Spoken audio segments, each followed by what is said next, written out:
নমস্কার, সবাই কেমন আছেন? আশা করছি সকলেই খুব ভালো আছেন।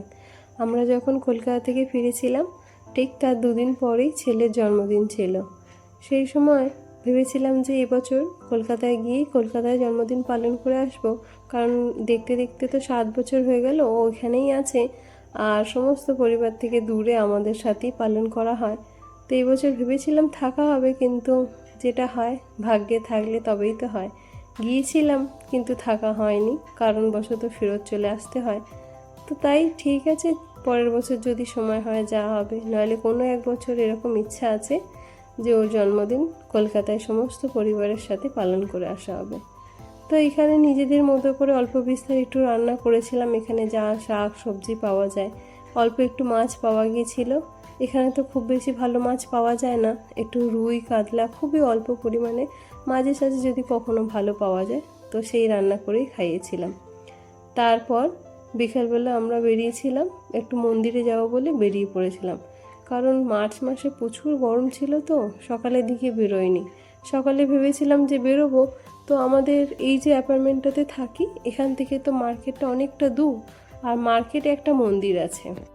রাস্তার দুধারে দেখেছেন কত শুকনো পাতা পড়ে আছে, ঠিক এই সময়তেই যেমন হয় শুকনো পাতা ঝরে গিয়ে নতুন পাতা গজায়, সেই জন্য এরকম পড়ে আছে। এই একটা যে মন্দির, যেটা মার্কেটে বাজারে মেন মার্কেটের মধ্যে, তো বেশ বড় মন্দিরটা আর ভালো। আমরা যত বছর এখানে আছি তো প্রায় ছেলের প্রত্যেক জন্মদিনে এই মন্দিরে আসি। তবে আগে একটু সকালের দিকে আসতাম, কারণ আগে যেই আমরা অ্যাপার্টমেন্টগুলোতে থাকতাম সেগুলো একটু কাছে ছিল মন্দিরটা। এখন অনেকটাই দূরে, প্রায় 1 ঘন্টা দূরে। আর এই গরমেতে সকালে ছেলেটাকে ওইখান থেকে টেনে নিয়ে এসে আবার গিয়ে আবার গরমে কষ্ট পাবে বলে আর সকালে আসা হয়নি। ওর একটু রোদ্দুর যেতেই বিকালে বেরিয়েছি, একটু মন্দিরে পুজো দিয়ে একটু ঘুরে তারপর বাড়িতে যাব। বাড়িতেও জন্মদিনে একটু প্রোগ্রাম মতো রেখেছি, সবাইকে ডেকেছি বলতে ওই অ্যাপার্টমেন্টে যারা থাকে তাদেরই ডাকা হয়েছে। একটা বাচ্চা এসেছে, সে ঘুরতেই এসেছে পাশের একজনদের বাড়িতে, তো তাকেও ডেকেছি, কারণ সে আছে বলেই আরও ভাবলাম প্রোগ্রামটা আজকেই করি, কারণ সে বাচ্চাটা আবার চলে যাবে, ঘুরতে এসেছে তো। আর এখানে বাচ্চা বলতে আর বেশি কোনো বাচ্চা নেই, তো সেই কারণে ভাবছি যে আজকেই করে নিই। চলুন, মোটামুটি পুজো প্রায় দেয়া হয়ে গেছে। পুজো দেওয়া হয়ে যাওয়ার পর বাড়িতে আসা, তারপরে সমস্ত ডেকোরেট ওর বাবা করেছিলেন, ওর বাবাই করেছে সমস্ত কিছু, তবে ছেলেও সাথ দিয়েছে, বাবা ছেলে মিলে করেছে।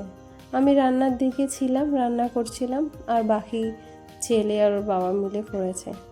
কারণ সবাইকে আজকে একটু খাওয়া দাওয়ারও প্রোগ্রাম রেখেছি, যাতে খাওয়া দাওয়া করে যায় রাত্রিরে। কেক আনা আছে, কেক কাটা হবে, একটু পরেই সবাই এসে যাবে, তারপর কেক কাটা হবে। ছোটোর মধ্যে ভালোই জন্মদিন পালন করা হয়েছিল। এই যে কেক এসে গেছে, তারপর ওর বাবা এটা জ্বালায়, তারপর কেক কাটা। এই যে এই বাচ্চাটা দেখছেন, এই বাচ্চাটাই ইনি চলে যাবে, এই বাচ্চাটা, তো সেই কারণেই জন্মদিনটা তাড়াতাড়ি করে করা। বাচ্চার জন্মদিনে দেখবেন বাচ্চা থাকলেই ভালো লাগে, তবে এখানে তো বেশি বাচ্চা নেই, ও স্কুলটাও অনেক দূরে, আর স্কুলের বন্ধু বান্ধবদের বাড়িগুলো অনেক দূরে, সেখান থেকে সবার আসা তো সম্ভব নয়। এখান থেকে তো সকালে স্কুলে গাড়ি করে স্কুলে যায়, তো এখান থেকে অনেকটাই দূরে বলে গাড়িটা করা হয়েছে। তো সেই কারণে এখানে বাচ্চা খুবই নেই বলতে পারেন, তো তাই এই সবাইকে মিলিয়ে আনন্দ করা হয়েছিল। তো ভালো করেই জন্মদিন পালন করা হয়েছিল ছোট করে। এরা সবাই আমাদের এই অ্যাপার্টমেন্টে থাকে, এই যে আমাদের যাদের দেখতে পাচ্ছেন সবাই মিলে। সবাই কেক কাটার পর সবাইকে কেক খাইয়ে সবাইকে নমস্কার করে গিফট নিয়ে তারপর খাওয়া দাওয়াতে বসা হয়।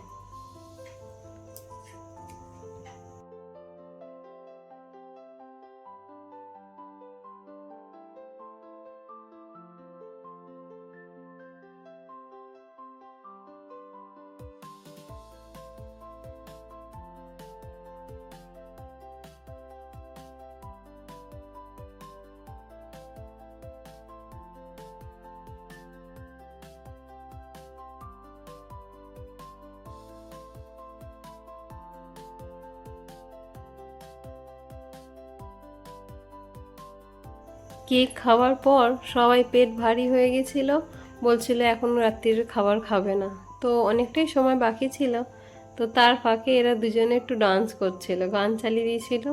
তো এরা দুজন ডান্স করছিল আর আমরা সবাই বসে দেখছিলাম। তারপর এদের ডান্স হয়ে যাওয়ার পর খাওয়া দাওয়া করা হয়েছিল। ভালো লাগছিল, ছোট ছোট দুটো বাচ্চা। এদেরই তো দিন বলতে গেলে মজা করার, এরাই তো আসল মজা করবে। ভালো করে মজা করে তারপর রাত্রিরে খাওয়া দাওয়া করা হয়েছিল একসাথে সবাই মিলে। ইচ্ছা আছে কোনো এক বছর এরকমই মজা কলকাতায় গিয়ে সকলের সাথেই করার। যদি সময় সুযোগ হয় তাহলে নিশ্চয়ই হবে। ভগবানের কাছে প্রার্থনা করি এরকম দিন যেন আসে, একদিন ওখানে গিয়ে এই সুযোগ পাই, গিয়ে ওর জন্মদিন পালন করে আসা। না জন্মদিন পালন হয়, না জামাই ষষ্ঠী, সবই এখানেই হয়, কলকাতায় গিয়ে হয় না। ডিনার করার পর সকলে মিলে ক্যাম্পাসের মধ্যেই হাঁটতে বেরিয়েছিলাম। অ্যাপার্টমেন্ট আর অফিস তো একই ক্যাম্পাসের মধ্যে, তো অনেকটা বড় জায়গা। তো রাত্রিরে আমরা নাইট ওয়াক করতে বেরিয়েছিলাম। নাইট ওয়াক নয়, সবাই মিলে একটু সময় কাটানো, আর একটু বেশি করে। গরমের দিনে একটু বাইরে ঘুরতে ভালোই লাগে। মার্চ মাসে গরম ছিল, তো মার্চ মাসে দিনের বেলাতে প্রচুর গরম, রাত্রিরের দিকে একটু নর্মাল হয়ে যেত। মে জুনটা এখানে প্রচুর গরম পড়ে। মার্চ মাসে তবু ঠিক আছে, তবে সকালের দিকে খুব গরম থাকে, রাত্রিরের দিকে আবার নর্মাল। সারা ক্যাম্পাস ঘোরা হয়ে গেছে, এবার আমাদের ফেরার সময়, এবার বাড়ির দিকে রওনা দেব। তার আগেই চারিদিকে দেখা হচ্ছে ওই যে গাছে ফুল আছে না, তো অনেক ফুলের গন্ধ ছাড়ছে।